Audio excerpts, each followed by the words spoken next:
Hello, എല്ലാവർക്കും നമസ്കാരം. എന്തുണ്ട് ക്രിസ്മസ് വിശേഷങ്ങൾ? എൻ്റെ ക്രിസ്മസ് ഇവിടെ വരെ എത്തി കേട്ടോ. ഇതൊക്കെ കണ്ടില്ലേ? എൻ്റെ ഇന്നത്തെ ക്രിസ്മസ് ഓർഡേഴ്സാണ് ഇതെല്ലാം.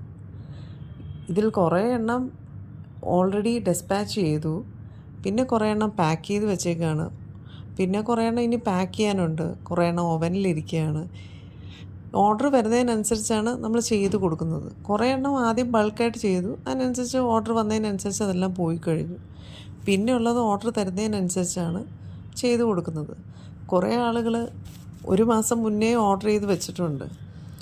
എനിക്കിന്നുണ്ടായ ഒരു അനുഭവം എന്ന് പറഞ്ഞു കഴിഞ്ഞാൽ, എനിക്ക് നേരത്തെ വന്നിരുന്ന ഒരു ഓർഡറാണ് കേട്ടോ. അവർ നേരത്തെ എൻ്റെ അടുത്ത് ഇന്ന ഡേറ്റ് പറഞ്ഞിട്ട് ആ ദിവസം വന്ന് എടുക്കാമെന്നാണ് പറഞ്ഞിരുന്നത്. പക്ഷേ അന്നേ ദിവസം രാവിലെ ഞാൻ മെസ്സേജ് അയച്ചപ്പം അവർ പറയുന്നത് അവർ ഔട്ട് ഓഫ് സ്റ്റേഷനാണ്, അവർ നാളെ ദൂരെ എവിടെയോ പോയിക്കൊണ്ടിരിക്കുകയാണ് എന്നൊക്കെയാണ് പറയുന്നത്. അതുകൊണ്ട് അവർക്ക് ഇപ്രാവശ്യം വേണ്ട, കേക്ക് വേണ്ടെന്ന്. എനിക്കൊരു ഡൗട്ട്, അവർക്ക് കേക്ക് വേണ്ടെങ്കിൽ ഒന്ന് വിളിച്ച് പറഞ്ഞുകൂടെ? അറ്റ്ലീസ്റ്റ് ഒന്ന് മെസ്സേജ് എങ്കിലും അയച്ചുകൂടെ? അതനുസരിച്ചല്ലേ നമ്മൾ ക്രിസ്മസിന് കേക്കെല്ലാം ഉണ്ടാക്കി വയ്ക്കുന്നത്. അപ്പം എനിക്ക് സത്യം പറഞ്ഞാൽ വിഷമമായി. പക്ഷേ ഇങ്ങനെയൊക്കെയാണ്. നിങ്ങൾക്കും ഇങ്ങനെയുള്ള അനുഭവങ്ങളൊക്കെ ഉണ്ടോ? ഉണ്ടെങ്കിൽ എനിക്കൊന്ന് കമൻറ്റ് ചെയ്യേ. അപ്പോൾ ഓക്കെ, ബൈ ബൈ.